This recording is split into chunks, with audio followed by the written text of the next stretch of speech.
पीछे चल रहा आसे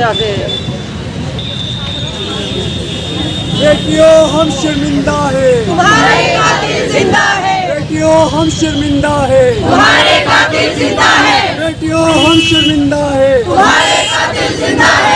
We want Justice! We want Justice! We want Justice! We want Justice! We want Justice! We want Justice! We want Justice! बेटियों हम शर्मिंदा है, तुम्हारे कातिल जिंदा है। बेटियों हम शर्मिंदा है, तुम्हारे कातिल जिंदा है। बेटियों हम शर्मिंदा है, तुम्हारे कातिल जिंदा है। We want Justice! We want Justice! आवाज दो, हमें आवाज दो, हमें आवाज दो, हमें आवाज दो, हमें आवाज दो। हमारी बहनें, हमारी बहनें, हमारी बहनें, हमारी बहनें। Justice! We want Justice! We want Justice! We want जय हिंद। मेरा नाम मारिया कुट है और आज हमने एक रैली निकाली है जो कि कोलकाता के अंदर रेप हुआ है डॉक्टर मोमिता का, और हमने यहाँ पीसफुल एक रैली निकाली है जो हॉस्पिटल से लेकर पुंछ चौक तक है। और मैं ये कहना चाहती हूँ कि अपनी गवर्नमेंट ऑफ इंडिया से कि जिसने ये रेप किया है उसको मौत के घाट उतारा जाए।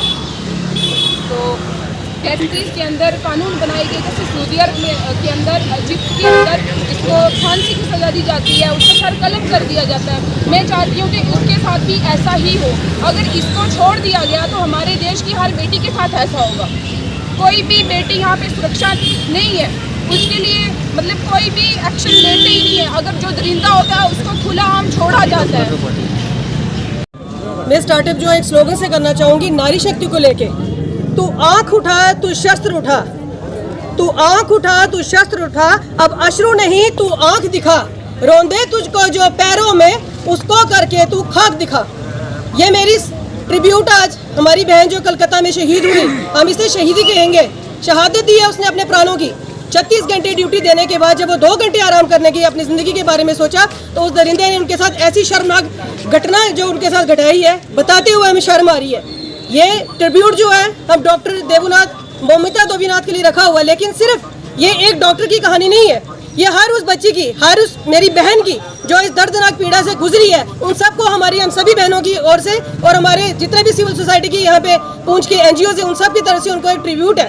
और खास करके मैं ये आपके चैनल के सभी के माध्यम से कहना चाहती हूँ कि ममता बनर्जी को शर्म आनी चाहिए कि उसके राज्य में एक औरत है जो सत्ता संभाल रही है, उसके राज्य में इतने घटिया काम हो रहे हैं। आज भी आप लोगों ने न्यूज़ में देखा होगा कि बंगाल की जो एक एक्टर है मुखर्जी, उन पे भी आज चलती गाड़ी में उन पे अटैक किया गया और अटैक करने वाला भी एक आदमी ही था।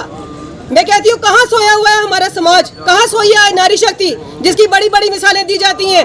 यत्र नारेस्तु पूजन्ते रमन्ते तत्र देवता। जिस घर में नारी का अपमान होता है वहाँ देवता वास नहीं करते, और जिस देश में नारी का अपमान हो रहा है वहाँ देवता वास कैसे करेंगे। मेरी आज आप सबके माध्यम से सभी मातृशक्ति को और हमारी पूंछ की बहनों बच्चियों से अपील है, अगर आपको कोई मेंटली हैरेस करता है, अगर आपको कोई ब्लैकमेल करता है, एक बार वो मेरी बच्ची और बहन जो है मेरे पास आ जाए, आगे वो शख्स जाने और मैं जानूं। अब समय आ गया है सोने का नहीं जागने का। अब हमें दूसरों पर निर्भर नहीं रहना है। हमारी मातृशक्ति इतनी काबिल है कि वो सामने मर्द का मुकाबला कर सके। हम किसी की पाँव की जूती नहीं है जो हमें रौंदा जाएगा, गली गली में रौंदा जाएगा। आजकल आप देखते हैं इंस्टाग्राम पे कोई भी अगर बच्ची हमारी कोई पोस्ट डालती है, फेसबुक पे कोई पोस्ट डालती है तो नीचे घटिया से घटिया कमेंट आते हैं। ये चीज़ आप लोगों के चैनल के माध्यम से मैं कहना चाहती हूँ, जितने भी लड़के हैं, जितना भी यूथ है या जितना भी मर्द वर्ग जो है वो इस पे पोस्ट पे अगर गलत कमेंट करते हैं तो बी अलर्ट हो जाए, क्योंकि इतनी शर्म करो कि आपके घर में भी बहनें हैं, आपके घर में भी माएँ, और जिनको जिंदगी आज आप उजाड़ रहे हैं उन्हीं की कोख से तुम लोगों ने जन्म लिया हुआ है, उन्हीं की कोख में बड़े होकर तुम लोग मर्द बने हो। जितनी भी नारी शक्ति हमारी है, सोए नहीं, डरने की जरूरत नहीं है। और हमारे खास करके हमारे इस पुंछ में यदि किसी के साथ ऐसा अत्याचार होता है तो वो मेरे पास आ सकता है, कोई भी उसका साथ दे ना दे, लेकिन मैं अपने प्राणों की आहुति दे के उसका साथ दूंगी, अपनी बहन के साथ दूंगी। इसमें कोई नेम और फेम कमाने की बात नहीं है। बहनें सबकी बराबर होती हैं, माएँ सबकी बराबर होती हैं। इसलिए अपनी नज़रों को सुधारिए, क्योंकि आप सभी ने, कई लोगों ने अपनी नज़रों पे ऐसे गंदे चश्मे लगाए हैं कि वो जिस रंग का चश्मा है उनको वैसे ही सामने वाली बहन, किसी की बहन और बेटी दिखती है। तो एक रिक्वेस्ट रहेगी कि सभी को अपनी बहनें मानो, सभी को अपनी माताएं मानो, क्योंकि कहीं ना कहीं आप लोग भी किसी के भाई और आप लोग भी किसी की बहनें हो।